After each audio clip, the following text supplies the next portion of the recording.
I'd like to welcome everyone to our August board meeting and call this meeting to order. Mr. Perkins will provide us the invocation, and Mr. Larson will lead us in the pledge. And I'll ask, you want to approve the agenda after? Okay.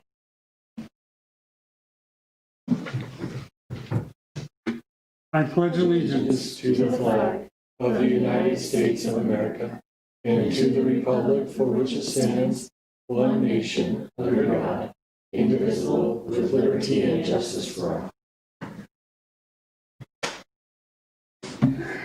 Our dear Father in heaven, we're thankful to meet tonight in this capacity. We're thankful for the opportunity that we have to begin this school year, and we pray that Thou will bless our teachers and students and administrators, those that work in the district, that they'll be safe and protected from any illness that may come upon them. We pray that we will see a healing come to this country and this virus go away, be able to have a sense of normalcy in the things that we do. We pray for moisture upon our dry land. We pray that those who visit here and those who live here will be safe with fire and the things that they do, that our beautiful mountain will be protected. We are grateful for the leaders of our nation. We ask that they will make good decisions that benefit the whole. And we ask for these things and say this in the name of Jesus Christ. Amen. Amen. Thank you. I'll entertain a motion for approval of the agenda. All motion we approve. Second. All in favor? Aye. Opposed? Motion passes. Item 3.2, Mr. Housley, Superintendent Report. Just want to report real briefly that we are, in the ever-changing world of information and guidance. We, after the decision on Tuesday to begin on the 17th, we've been actively moving through. I think it's interesting. I think there was some wisdom before, or that we didn't even know about, having a week where teachers and staff could come back before we ever would be bringing that. That's turned out to be a real blessing for us. It would have been real hard if we would have just had 2 days with teachers prior to making that decision. So we've been able to put some things in motion to see where we might have had gap, and cover those. And I think time has allowed us to do that.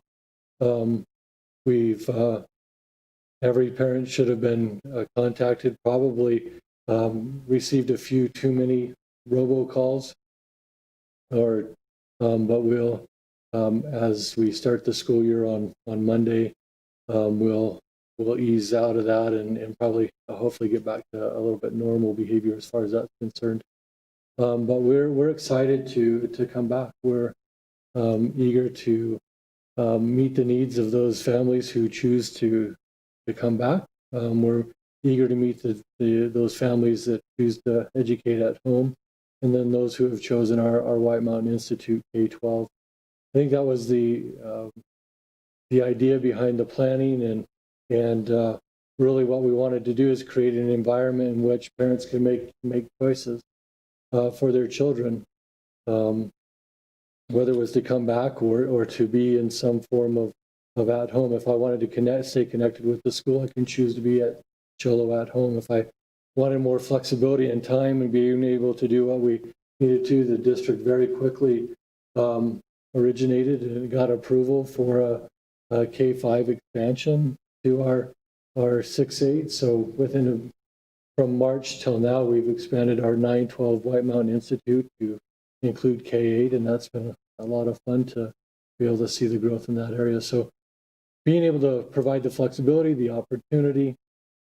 Just a note for parents, we know that one of the things that we're asking is that everyone be vigilant, right? And in our guidance and in the guidance from the state to to reopen, one thing that was asked is if you're sick, stay home. And I think that simple principle right there means the world to how successful the opening will be. If your child wakes up and has any of the symptoms that are outlined, and we've put out some documents to help parents make those decisions in pre-screen, keep them home. The way that we developed our options allow for a lot of flexibility. So even though I might be home and have the sniffles, and I chose not to go to school because that's what's been asked, I can still access the day's learning through Google Classroom. So by developing all of our options on a digital platform, we're really flexible in those times when people have to dip out, or they have to be there, or they want to be there physically. So feel like we're ready to go. That doesn't mean that everything's perfect, and there's not going to be any hurdles to climb or to cross or mountains to climb, but we're primed and ready for that to happen, and look forward to having kids back and meeting their needs educationally. So that's really where we are, abbreviated. I know there's some questions about sports. The AIA has put out their guidelines. White Mountain League has adjusted their guidelines to match the AIA opening. So for most sports, September 7th will be the first day for tryouts for our athletes, and it's a little bit earlier for White Mountain Leagues for some of the, like the softball, and others they'll be right at the end of August.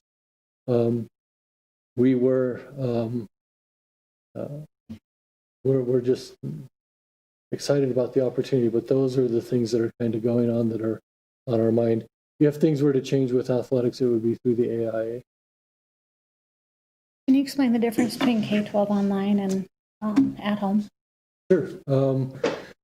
If I'm looking to go to White Mountain Institute online, K-12, it's going to be more of a flexible learning environment. It's going to be primarily digital in format, less contact from a physical teacher, although there will be contact, but it will be less than maybe an at-home person might experience. If you want to think of it this way, if I'm selecting White Mountain Institute, I want a longer commitment to being out of school. We're asking for a commitment of at least a semester. And then if things clear up and you're ready to go back, then maybe January is the time to do that. But it should be considered when I make that choice for my child, somewhere between a semester and a year-long commitment to that. The at-home, the Sholo at-home option, again, is I'm not ready to send my kid back to school, and that's okay. I'll be at home. The child can access the curriculum at different times. There will be live lessons that they can tap into if they're available at that time. They'll be in reading and math, and those will be live lessons that'll be recorded, and then they'll be available. So if I couldn't get my child on there at 9 o'clock in the morning, I can get them on at 3 o'clock in the afternoon and still what I need to do. Both, whether White Mountain Institute or at home, are going to require daily interactions. That daily interaction might look different, but it's not, I sit down at 8 o'clock in the morning, I'm there till 2:45 working on a computer. There is some flexibility of when that engagement happens. There just has to be engagement on a daily basis. At home is more of a short-term commitment where you're thinking, you know what, if things clear up after fall break, my kids really want them to be at school, but some things need to level out before I'm ready to send them back. And so that might be in October, it might be November, it might be December. It could be all end up being year-long if the parent would like it to be. Thank you. How are our administrators doing through all this, and our teachers? I can't say that it's easy. There are challenges around the whole thing, the environment of COVID, the pandemic. But I think for the most part, they're holding up really well. I think I expressed to them in my letter when they came back that what I've always admired about our community is we have a spirit of, we got a challenge in front of us. It's time to roll up our sleeves and get to work and make something happen. And I think that's the spirit in which they've they've engaged preparing for the upcoming school year, because all of them were trained and prepared to teach kids physically in front of them, and to have to even consider teaching in a virtual or digital environment, that poses some challenges in it, and it can create some anxiety or some thoughts of how am I going to do this. But they're stepping up to the challenge, and you know, we're not without our challenges, but certainly person for person, I'm seeing a lot of people step up and really give it their best effort, and I think that's all we can ask at this time. Requires long hours and long days, and people I'm sure are certainly tired, but very committed to educating the kids in Show. Would you express our gratitude and support, please? Absolutely. Thank you. Can you talk about what we're doing on campuses to help people feel like social distancing, hand washing, that kind of thing? Yeah, so as a requirement of opening, all of us had to submit a document and make it available to the public. It's been available for a little bit now, called a mitigation plan. And inside that mitigation plan, it outlines exactly what you're talking about. So I would invite people to look at it, to look a little bit more in depth. But the guidance from the CDC and the opening guidelines, so when we're talking about sanitation and cleaning and making sure things are there, one thing that we've done to adjust to that need is we usually had a daytime custodian and a nighttime crew that came in.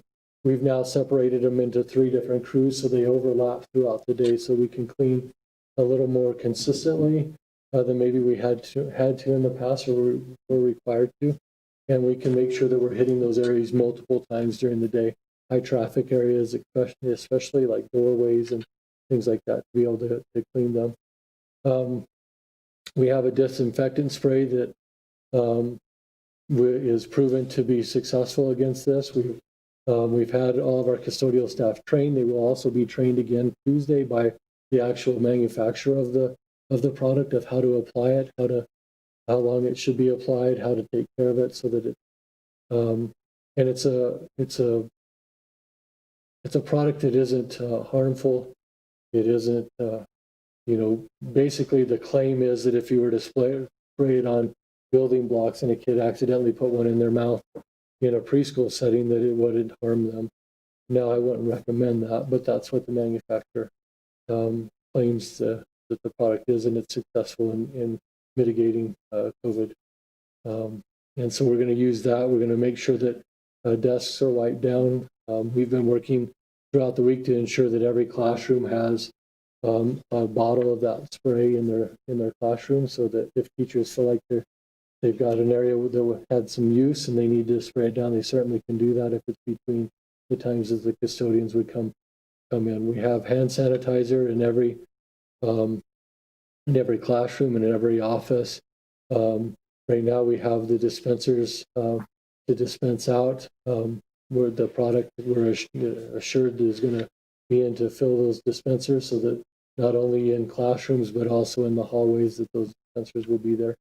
We're ensuring that hand soap is available in all of our bathrooms, and that it's consistently filled and maintained so hand washing can take place. Hand washing and sanitizing are amongst the top things that you can do, as well as wearing a mask, and those masks are required of staff and students while they're on campus. There are some times when they can take them off, like when we're socially distanced, we're able to maintain that. Teachers can have a mask break from their mask when they're on the playground. Those are times when they're in the cafeteria eating. We'll create space between them so that they can still eat and have their mask off, so that there'll be additional seating. I guess that's what you would say. Classrooms should be set up so that there can be some space in there where feasible, and that's always the case. Some spaces afford more latitude for that than others might. And in those spaces where we can't have that latitude, we'll ensure that they have their masks on. And so that's just a basic overview of kind of where we're at, but all that can be found in the mitigation plan. That's posted? Yes. on our website, right? And it's been updated. It's been a living document through the last 3 weeks. And Brandy publishes a newsletter that's sent out to every family via email. And we also have it on our Facebook page. It's pinned to the top of our Facebook page that when they click that, it goes into there, and they're right on that front page. The mitigation plan is there. Anything, Daryl? And hope. All right. Item 3.3, discussion of assessing liquidated damages. Mr. Housley.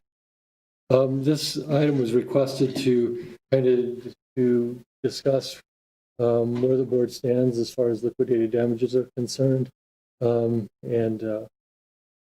just to kind of explore where we are with that, and to understand the nature of liquidated damages and kind of how those roll out. So this is for your discussion. Would you do us a favor real quickly and just explain how that process works? Sure. Liquidated damages are part of the contract. Inside the contract, there's a clause that is a liquidated damages clause in the contract. And the language essentially says that if there is a breach of contract, that those liquidated damages are automatically assessed. And that's $2,500 in our contract. The only exception to the automatic assessment is if the board, under extenuating circumstances, chooses to waive any of those damages. They can waive part or all of those damages. So typically what happens is if a teacher breaches their contract, then and those damages are assessed, we have 10 days to pay out or to make collection of whatever we're doing there to pay out the remainder balance of what we owe the employee. Inside that time frame, we have a policy that where we pay out unused leave, other things like that. Typically what happens is we will look at what that unused leave payout is, and we'll collect the liquidated damages from what is owed within that payout. And that's essentially the process. So heretofore, we have forgiven this, and then a couple of years ago, we, as a board, we talked about it, and we said we were going to take a firm stand on this. And as much as I feel for certain situations and the way things go down and challenges that people have and families have that are unforeseen, I personally would like to stick to assessing this mostly so that we're going to have a situation where somebody's going to be hurt over the fact that we forgave it here and we didn't forgive it here, and maybe they're the one that didn't get forgiven for whatever reason. And as much as I love our people and I appreciate what they do, I think as a business decision, which sadly we have to view a lot of things here, most things, in a business sense. And I would like for us to make a decision and stick with that decision rather than going back and forth to who we're going to forgive those damages and who we're not, and why we're going to and why we're not. And so that was just my thought process. I'm afraid that there's no way that we can replace teachers who leave us right now. And what that does is that just ends up, we have to take those children and disperse them in other classrooms, which thereby raises our numbers, which for years we've done our very best to try to keep our numbers down. Even in the worst of times, we tried to keep those classroom numbers down. And the more teachers that leave us in these situations where there's no way we're going to be able to replace them, certainly not with the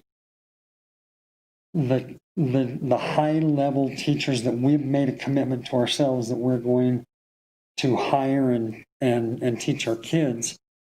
And so I'm afraid that we're going to find ourselves in a bad way as far as if we forgive these, people are going to want to be forgiven.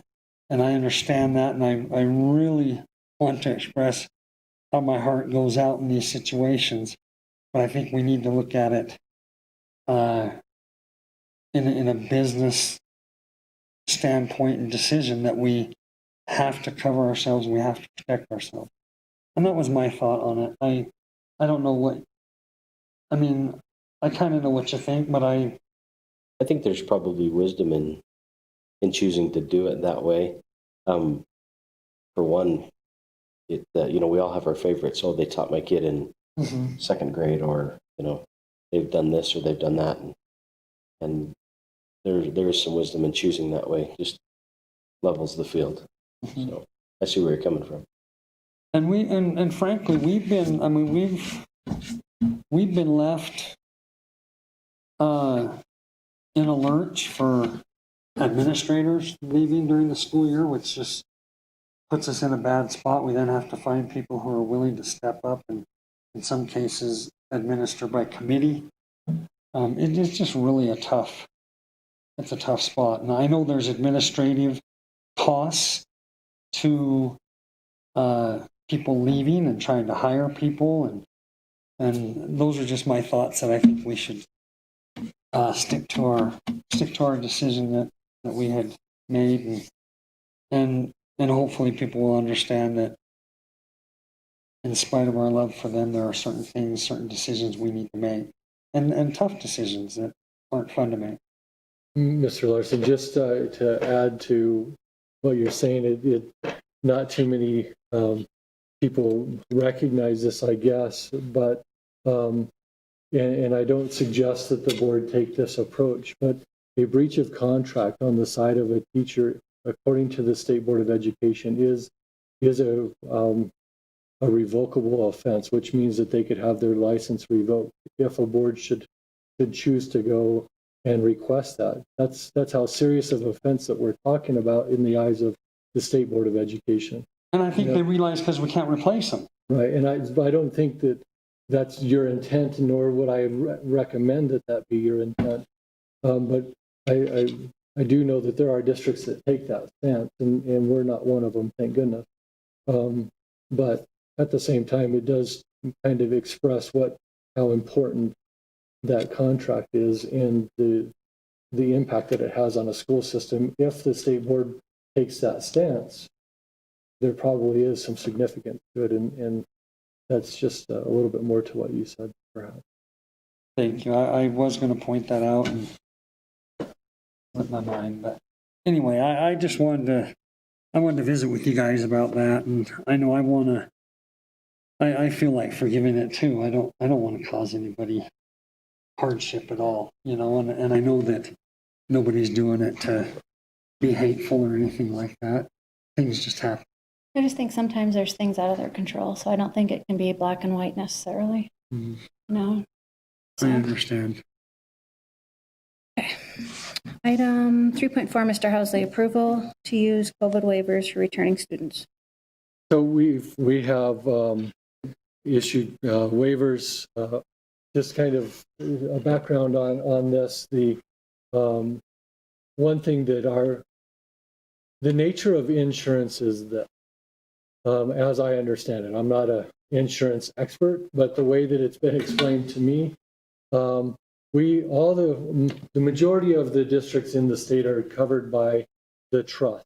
That's our liability insurance provider. When they go to apparently get their underwriting or whatever it is, they're insured by someone else, another larger insurer, right? And because of the nature of a pandemic, and in particular the COVID situation, they don't know how long it's going to be, how big there's no way to adjust the amount of what potential claims could be out there. You can adjust your claims. If you had 5 accidents, the likelihood of you having 5 accidents is greater than someone with none, and your rates get higher. And so they didn't know how this was going to go, so they couldn't assess to us, the end user, what our insurance, our premiums were going to be. Now, if they were to assess us our premiums, they said it would be through the roof. And so middle of July, our insurance provider came out and said that they would not provide any liability coverage in regards to COVID-19 outbreak. And that leaves the district in a situation where we would be on the hook should there be any lawsuits that would come. We would pay for the attorney fees and whatever results in the damages. The difficult pieces in that kind of a lawsuit is the causation portion. Causation portion of the trial would last a long time because they would have to prove where that person was infected, and that might be a difficult task. What they did then, about a week or so after that, they came back and said, all right, we'll do this because we don't want to leave you an alert. We have a max number of claims that we're going to have during the year. Here's the aggregate limits on the dollar amounts. But to cover some of that, to assist you in that, we require that you have everyone that comes on campus, visitors and students, to have a signed waiver. And the waiver essentially is similar to what you would have seen if your child played football or participates in another sport, where you're just saying that I understand there's an inherent issue with playing football, right? There's dangers that could happen, and there could be an injury in the as I play football. You sign the waiver, and you know that there's that chance. The same as the waivers that we've put out now.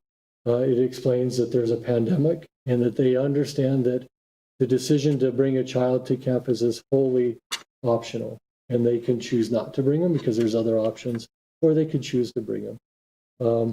It doesn't waive someone's right to pose a case if they feel like they were had an issue that they needed to have a case brought against the district. It doesn't do any of that. It just provides a waiver of understanding, knowing that we made aware or making our best effort to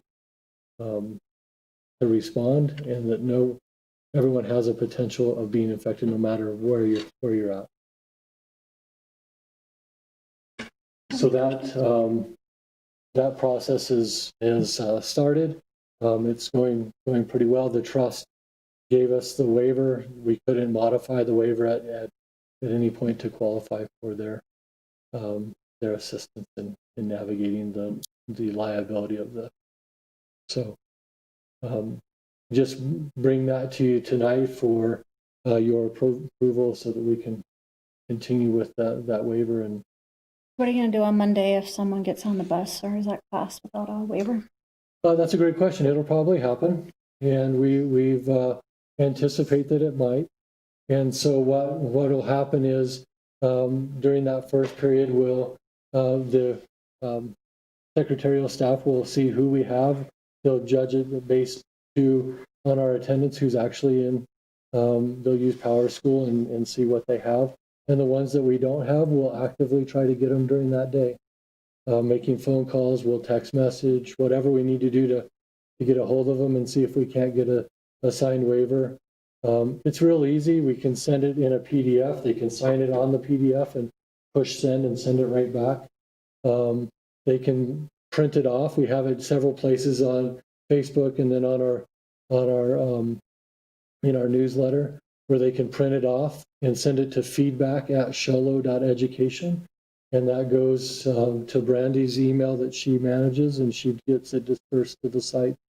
So we'll give our best effort to get there. We're not going to say, oh, you can't come in, and we're gonna walk you outside. You got to wait for your parents to come and get you. That's not our intent. But our intent is to do our best to help the parents be able to turn those in if they want their child to be in school physically being educated.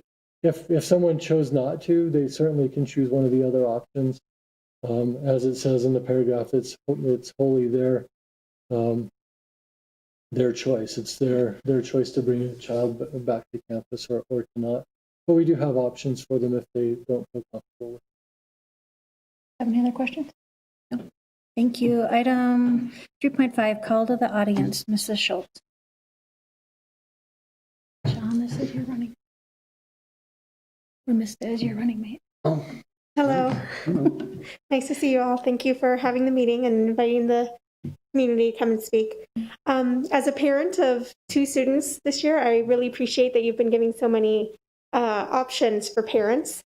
We're choosing online, and I'm glad I have that choice. I'm also glad that there are students who really need to be in the school, so I'm glad that they have that option as well.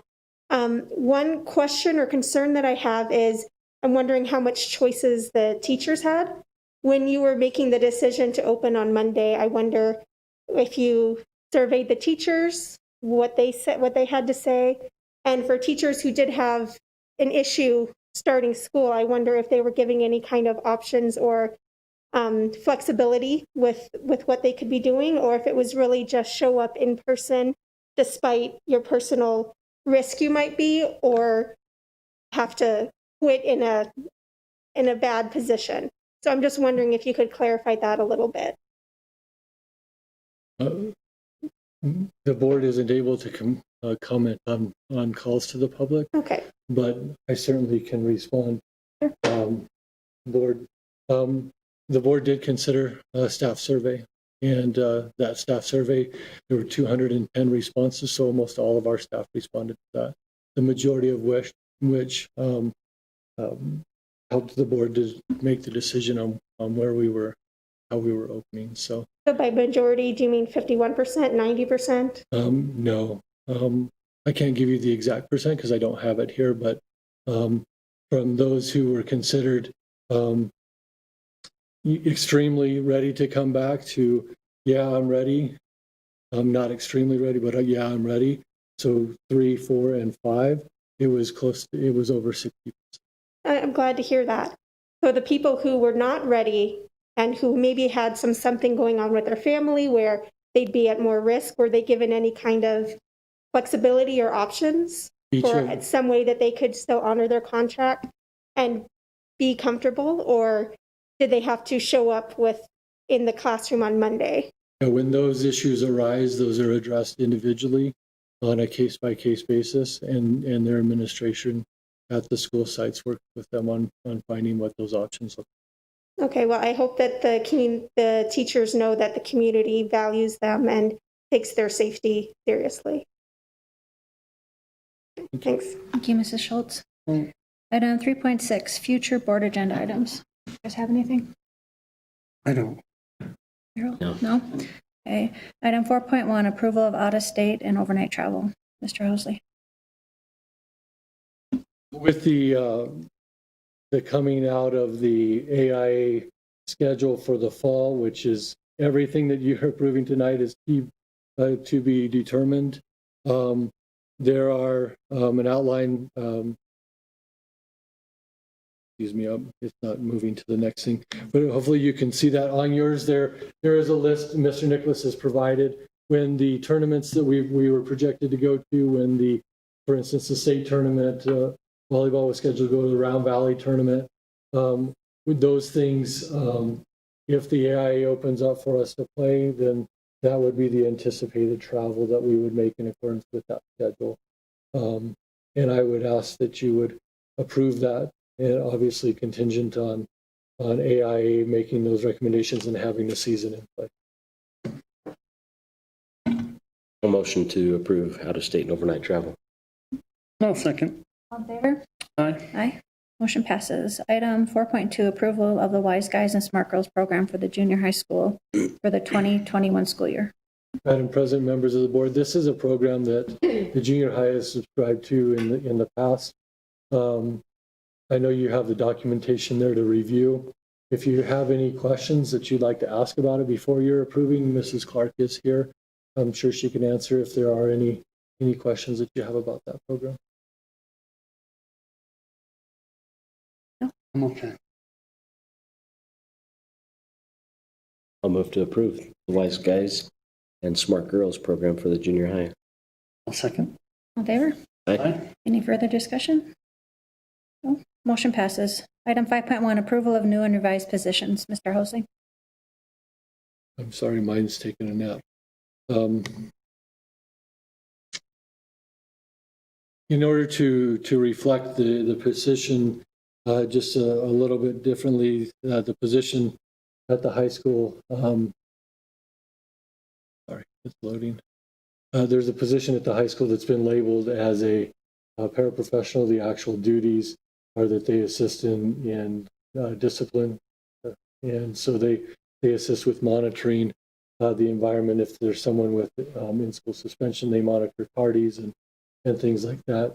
And so the change is just a reflection of that. Mr. Langsmith from paraprofessional to the disciplinary, assistant disciplinary position that's at the high school. And that's just a change to reflect what they're doing. It doesn't change the position, doesn't change any compensation or anything of that nature. I'll motion we approve 5.1. I'll second. All in favor? Aye. Any more discussion? Motion passes. Item 5.2, approval of resignations, retirements, and terminations. Mr. Hosley. Thank you, Madam President.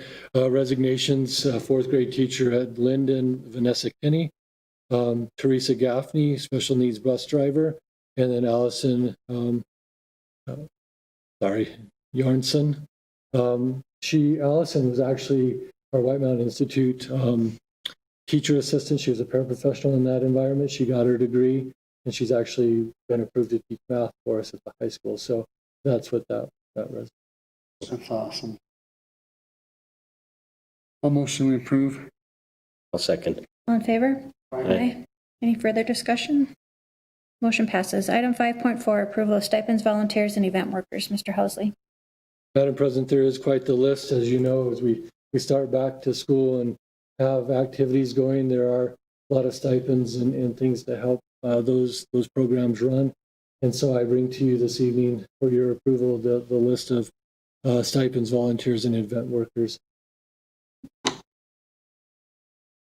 I'll motion we approve. I'll second. All in favor? Aye. Any further discussion? Motion passes. Item 6.1, approval of first reading of policy GBGB-R. Say that 10 times, Madam President. Enough once. Mine is frozen up here. GBGBR. Yeah. Yes. Just a reminder of what that. So staff, both of these talk about the requirement that's in place. Both of these policies outline, one's dress code, one's talking about staff safety, one's talking about kid safety. So both of the policies tonight that for your first reading have to do with that. And it outlines for us what it says in the Executive Order 2020-51, which requires staff and students on campus to wear face coverings. Just a note in there, the executive order for face coverings covered children that are 6 years of or 5 and under as not being required. So our kindergartners who are 5 and under do not fall under this policy. So that's one area there for you understand. Then it adds it also talks about those times where breaks can be built in and playground and stuff like that. So this policy outlines what it said in the Executive Order 2020-51. This will probably be a policy that I'm hoping at some point in the near future, although I'm not confident that it'll be in the near future, we can bring back for your attention to get rid of it, right? Because that's the intention, that we get sometime back to a state where we don't have to wear face masks and that stuff. So, but for the first reading this evening, GBGBR, that's a regulation, and then JICA is similar in nature. I'll motion we approve item 6.1. I'll second. All in favor? Aye. Aye. Any further discussion? Motion passes. Item 6.2, approval and first reading of policy JICA-RB. Mr. Housley. That's the same comments as the last one. So we'll just ask you to approve the first reading of that, and we'll approve that for into policy by the next meeting. I'll motion to approve 6.1. Two. 2. Thank you. All right. 6.2. I'll second. Your second. All in favor? Aye. Any further discussion? Motion passes. Item 7.1, bond update. Madam President, just one second. Let me pull something up. I believe we missed item 5.3. New hires Just and gonna ask that. transfers. Yes, ma'am. Okay, item 5.3, new hires, renewals, and transfers.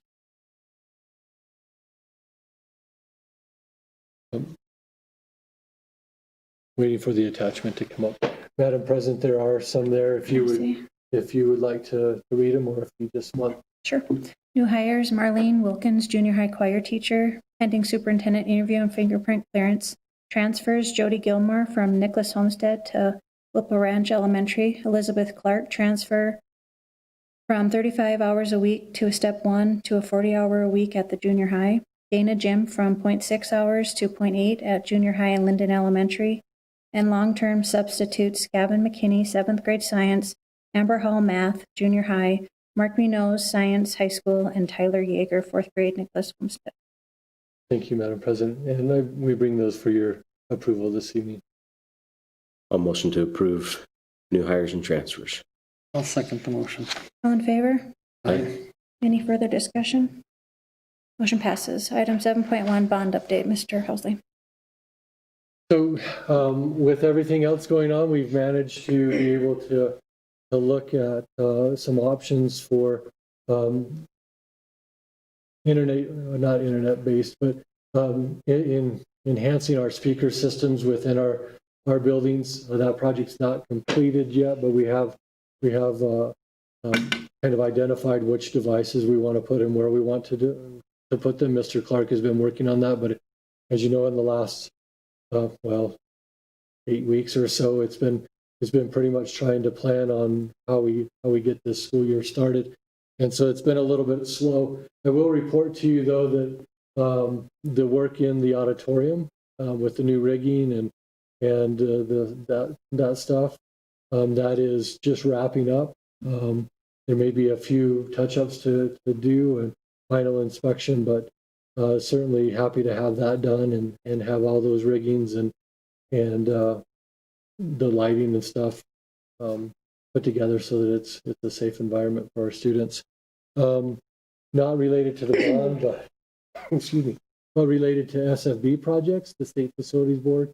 They're wrapping up the windows, in particular at the junior high. They're wrapping that up. We had a couple other issues arise that we had to address, and we've are addressing those. A little bit of a state of construction and remnants of construction still at the junior high, but the windows are looking great. If you've driven by the schools there, Whipple Ranch and the junior high and the auditorium have all been repainted and sealed, so we don't have to worry about the weather intruding in on them. We've got some roof stuff being done at the junior high because we needed some infrastructure because the stuff that was set on top of it was too heavy. So now we've got that reinforcement. All this is SFB. We've got a couple other roof assessments that have been approved by the SFB to evaluate some of the roofing systems that we have in place.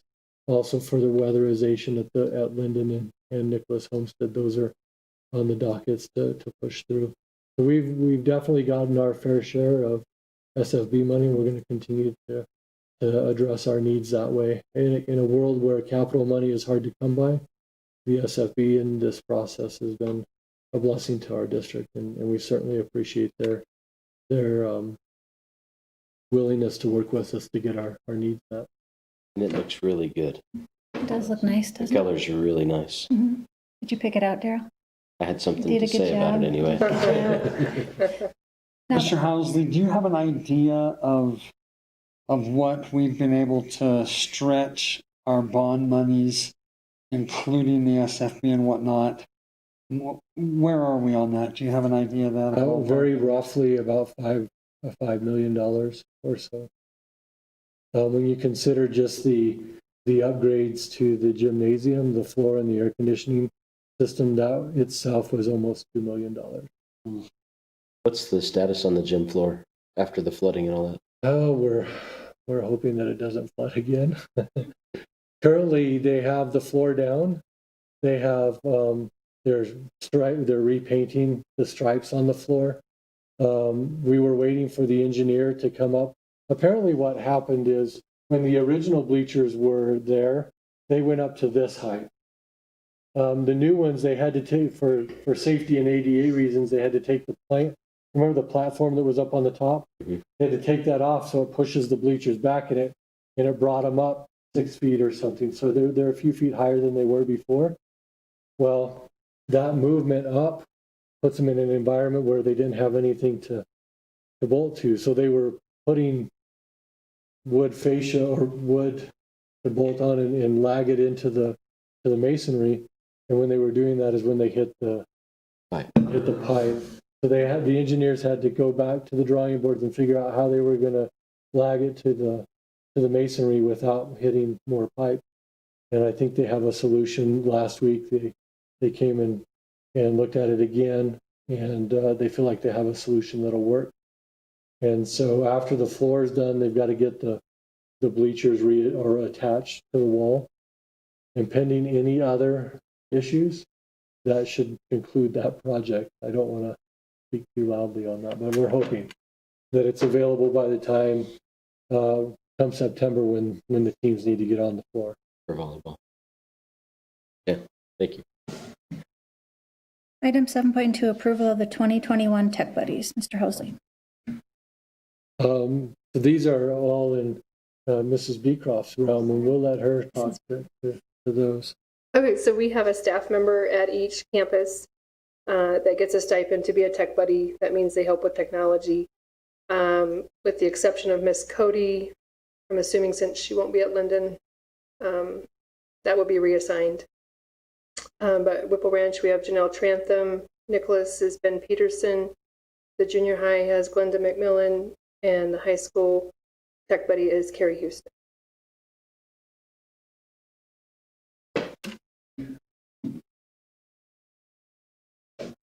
We're ready for a motion? Yes, sir. A motion we approve Tech Buddies and our first official face-to-face meeting. Welcome, Mrs. Beecroft. Thank you, John. I'll second. So excited about possibilities. I have a first and a second. All in favor? Aye. Aye. Any further discussion? Motion passes. Item 7.3, approval of 2021 contracted services and sped. Mrs. Beecroft. Okay, so these are positions, and Mrs. Marsh is here. If she wants to add anything, she certainly can. These are positions that are very, very hard to come by, not only for our district, but for all the districts on the mountain. They're just not plentiful, and there's not a lot or any applicant for the position. So you'll see the attachment has contracted services for several of our speech or our special education services. We have Sue Menlove, who we will contract with for speech and language services. She just retired from our district and has agreed to continue on in that capacity for the contracted rate. We have Melissa Brimhall also in speech and language services. We have Cheryl Bird, who will do physical therapy.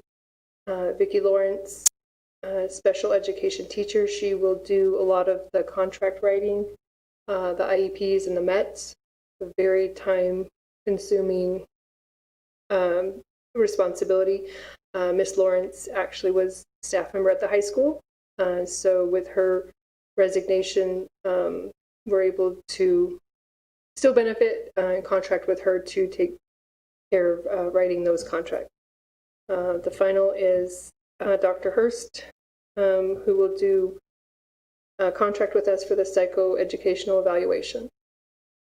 And Mrs. Marsh, if she wanted to add anything? Okay. I'll motion we approve. I'll second. All in favor? Aye. Any further discussion? Motion passes. Item 7.4, approval of off-contract pay for 2021 technology coordinators. Mrs. Beecraft. Okay, so with our reaction to the COVID and tried to come up with the many different options, it just was necessary to designate a couple of technology coordinators, teachers that would be basically the specialists and helping to guide and create the curriculum for the distance learning. So we have designated the 3 staff members. K-5 will be Alex Didering. 6 to 8, the junior high will be Clayton Monette. And 9 to 12 over at the high school and WMI is Joseph Stabino. And these staff members will be paid off contract pay at the rate of $35 per hour. Madam President, just so for the board's information, what allows this to happen, this is part of the CARES Act funding that helps us meet some of the needs to develop these programs that we were able to develop. And so that's where this is coming from. I'll make a motion to approve. I'll second. All in favor? Aye. Any further discussion?